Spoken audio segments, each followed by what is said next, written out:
السلام علیکم ناظرین، میرا نام امور اور آپ دیکھ رہے ہیں الزام نیوز۔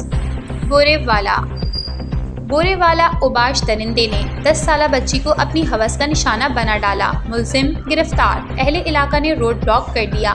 VO خبر شامل کرتے ہیں ڈسٹرکٹ وہاڑی سے۔ ڈسٹرکٹ بیورو چیف کی رپورٹ کے مطابق تھانہ سٹی کی حدود میں مجاہد کالونی میں اوباش درندے نے 10 سالہ بچی کو اپنی ہوس کا نشانہ بنا ڈالا۔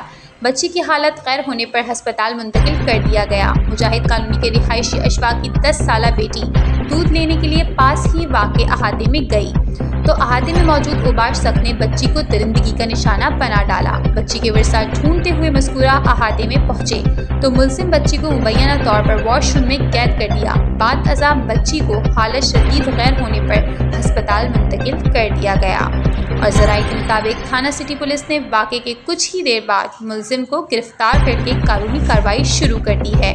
شرمناک واقعے پر اہلیان علاقے نے روڈ بلاک کر کے احتجاج بھی شروع کر دیا۔ شکریہ۔ پولیس جو ہے اس میں تمام جو قانونی تقاضات ہیں وہ پورے کر رہی ہے اور اس کی قانونی کارروائی وہ ہو رہی ہے۔ انشاءاللہ ہم آپ کو مکمل یقین دلاتے ہیں کہ پورا انصاف جو ہے وہ متعلقہ جو متاثر خاندان ہے اس کو مہیا کیا جائے گا اور ملزم جو ہے اس کو قانون کے مطابق جو انشاءاللہ کیفر کردہ پہنچایا جائے گا۔ تازہ ترین ویڈیوز کے لیے چینل کو سبسکرائب کر کے بیل آئیکن اور آل نوٹیفیکیشن پر کلک کریں تاکہ آپ کو ملے ہر اپڈیٹ سب سے پہلے۔